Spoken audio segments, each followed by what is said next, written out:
Welcome everyone, Osiris here. Solar Storm Mastery, the Ice Shards build. Right, a little bit of this demonstration, just a little bit. So we have Ice Shards as a common projectiles, and they killing enemies 2 screens away.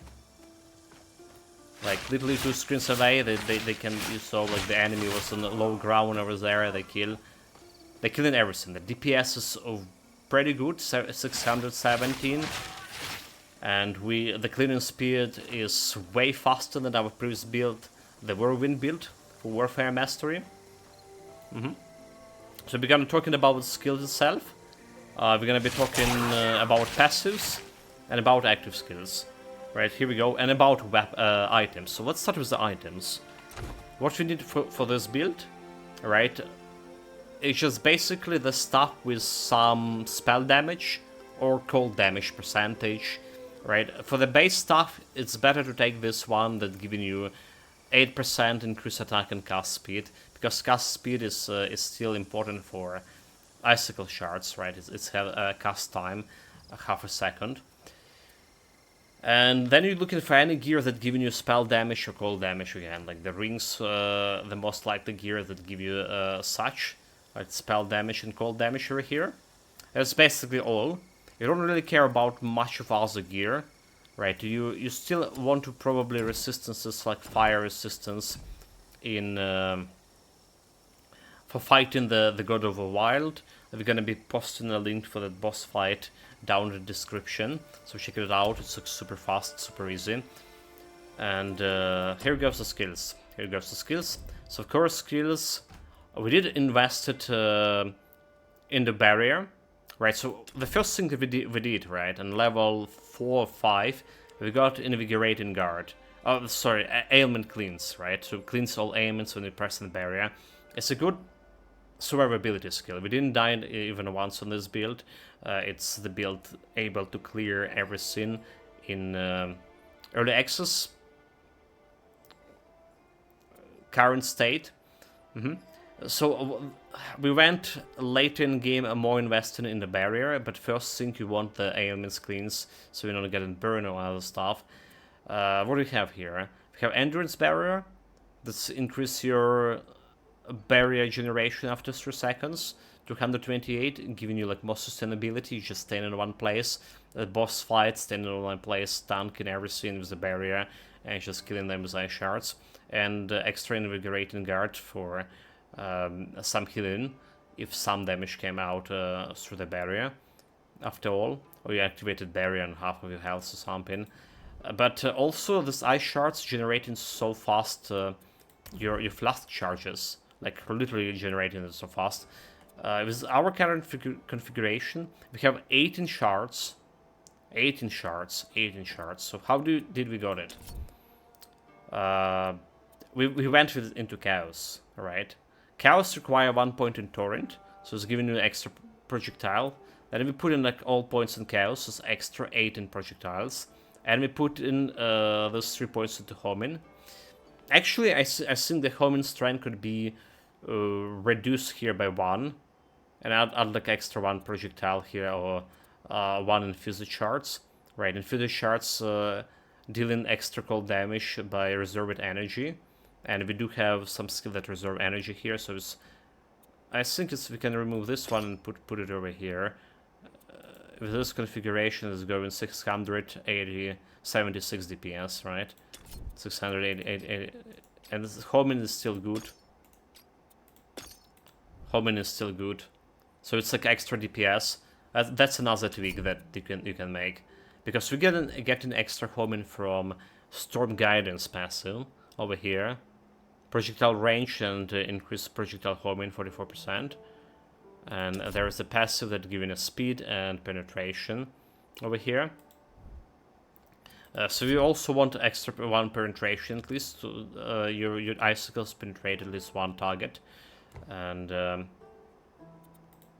for another skill that we take in here is the Storm Nimbus. It's increasing your cold damage. Right, like 16 increased cold damage and 16 increased lightning damage. We care about cold damage. And a passive event with resistances over here is giving you extra energy reserve extra energy reserve, meaning this infused shards have more cold damage as well and giving you more DPS. And we're not really running out of energy.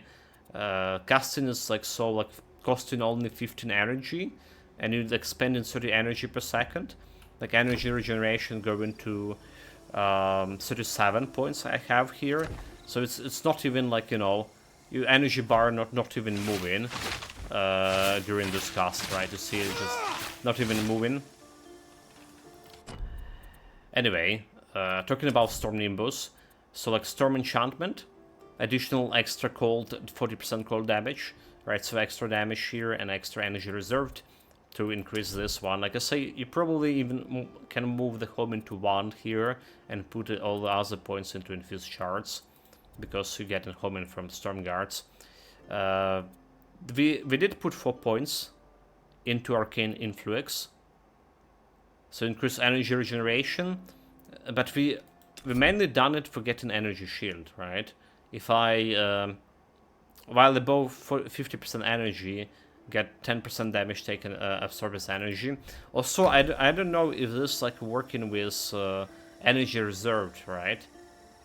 If energy reserve does count like your energy not at like 100%, or it's still, you know, doesn't count it and only count this 214 as a maximum energy right now. Is this like a reserved, and you're still like on the maximum here, so we're still taking that less damage from going to mana. So giving you a little bit survivability, but again, you don't really need it. You don't really need it, especially when you invest into Barrier, not for early access content. We did put a Storm Attunement here for extra 52 cold damage. So we went with the projectile damage 15% and spell damage 10% here, so extra damage. We did try the Lightning Walker. It's activated periodically, so the Ice Shards can activate Lightning Walker, but the damage from Lightning is just not scaling very well with this build. So like I suggest to remove this point and put it into Raging Storms for extra increased damage, right?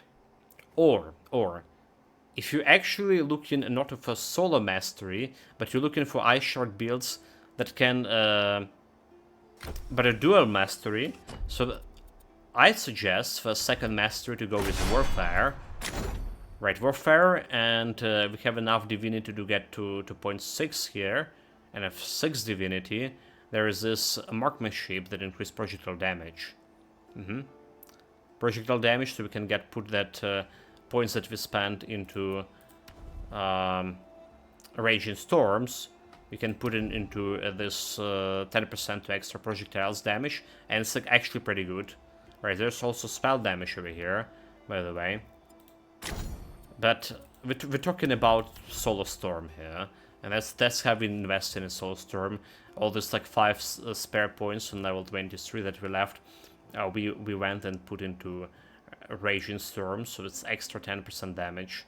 Alright, and we did generate a little bit of rage with Barrier. Not enough, but a little bit.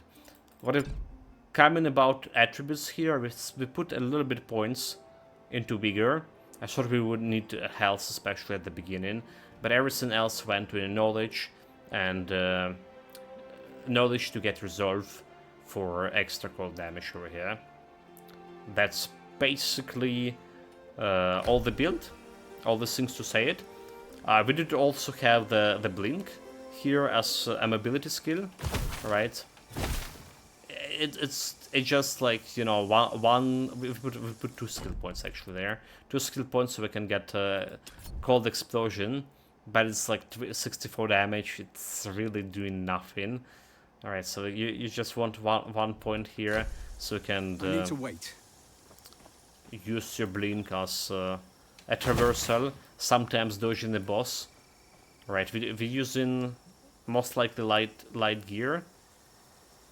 Most of my gear is light gear, so we have like cooldown reduction for dodge, but we didn't spend any points into dodge whatsoever, as in the core skills. Right, guys, thank you very much for listening. This was like a very strong build, like not even close to anything else